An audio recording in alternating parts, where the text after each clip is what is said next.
E não deixe de compartilhar. Precisamos fazer com que essa mensagem chegue ao maior número possível de pessoas. Vamos lá. O que tem chamado a atenção nesse processo de denúncia de mau funcionamento das máquinas com data de fabricação abaixo de 2020 é justamente o comportamento do TSE. Não está dando para entender. O tribunal deveria estar agradecendo ao Partido Liberal por ter encontrado sérias irregularidades e não partindo para o ataque como se fosse torcedor de um time que acaba de sofrer um pênalti.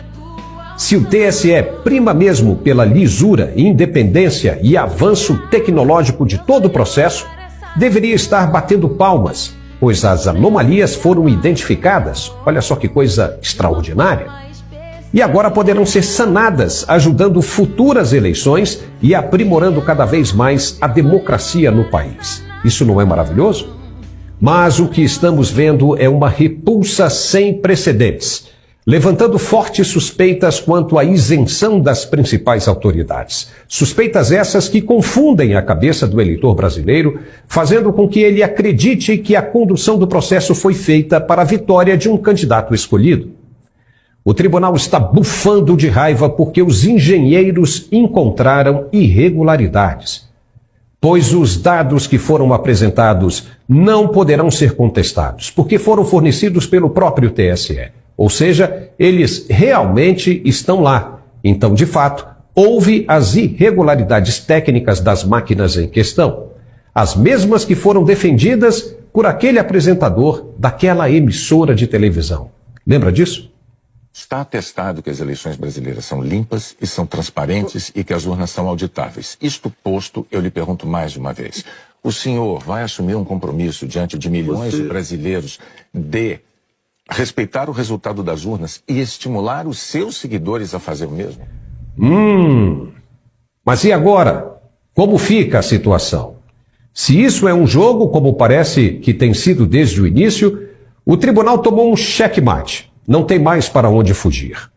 O artigo 224 da Lei 4.737, de 15 de julho de 65, diz claramente que se a nulidade atingir a mais da metade dos votos do país nas eleições presidenciais, do Estado, nas eleições federais e estaduais ou do município nas eleições municipais, julgar-se-ão prejudicadas as demais votações. E o tribunal marcará dia para nova eleição dentro do prazo de 20 a 40 dias. Veja que as irregularidades foram percebidas em mais de 50% das máquinas. Só por isso já se justifica a nulidade do pleito. Mas suponhamos que o presidente do TSE ignore esse artigo. Ainda tem o primeiro parágrafo, que está bem redigido e também claro. Ele diz: se o Tribunal Regional, na área de sua competência, deixar de cumprir o disposto neste artigo, o Procurador Regional levará o fato ao conhecimento do Procurador-Geral, que providenciará junto ao Tribunal Superior para que seja marcada imediatamente uma nova eleição. Ou seja, retira-se da esfera do presidente do TSE o poder para impedir. Mas, se ainda assim a relutância for insistente, estaremos diante do segundo parágrafo da mesma lei. Ocorrendo qualquer dos casos previstos neste capítulo, o Ministério Público promoverá imediatamente a punição dos culpados. E nesse caso, se continuar havendo o desrespeito à lei, o artigo 142 deverá ser posto em prática imediatamente, como manda a Constituição para o restabelecimento da lei e da ordem. Pronto, acabou. Não tem mais para onde analisar. Se a democracia existe ainda no Brasil, por mais fino que seja o fio de esperança, as leis deverão ser respeitadas. Nós vivemos um regime de república presidencialista e não o imperialismo absoluto, onde se põe à força uma medida e se obriga a cumpri-la a qualquer custo. Não é assim. O presidente do tribunal deu um prazo de 24 horas para o PL apresentar as denúncias referentes ao primeiro turno. Caso contrário, segundo ele, iria indeferir o processo. Mas como assim? Não pode? O objeto de denúncia se refere a uma questão específica. Ninguém está trazendo para os autos o primeiro turno. Isso seria outra questão. O tribunal não deveria associar uma coisa a outra, são duas ações independentes. Ele deveria julgar sobre a que chegou em suas mãos e não condicionar o ato a uma questão que não foi aventada. E se ele pedir os documentos das eleições de 2014, por exemplo, como vai ficar? Entendeu a questão? É a mesma coisa. O fato existe, as irregularidades aconteceram e a verdade é que o tribunal terá de dar conta desse processo. O indeferimento não é cabível, sob pena do que está previsto no artigo da lei que mencionamos agora há pouco.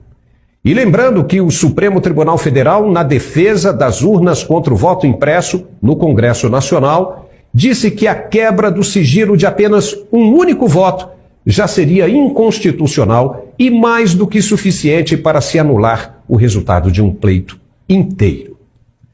Nesse caso, de acordo com o relatório da denúncia que foi apresentada, foram cerca de 100 mil violações. Aqui fica a pergunta de sempre: por que tudo isso? Não seria mais fácil entregar os códigos-fontes, que nem são mais tão importantes assim, e contribuir para a transparência cristalina, evitando o pior que poderá acontecer?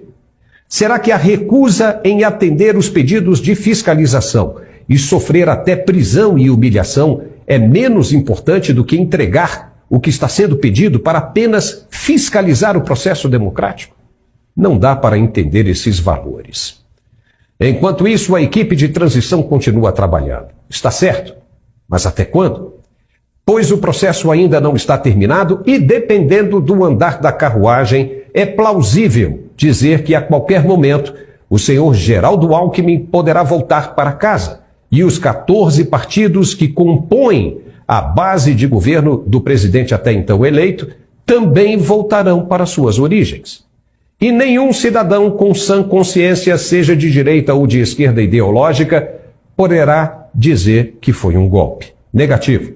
Tudo está acontecendo dentro das 4 linhas. E não haverá legitimidade para contestações caso o fato venha a se confirmar. Uai, seu app de vídeos curtos.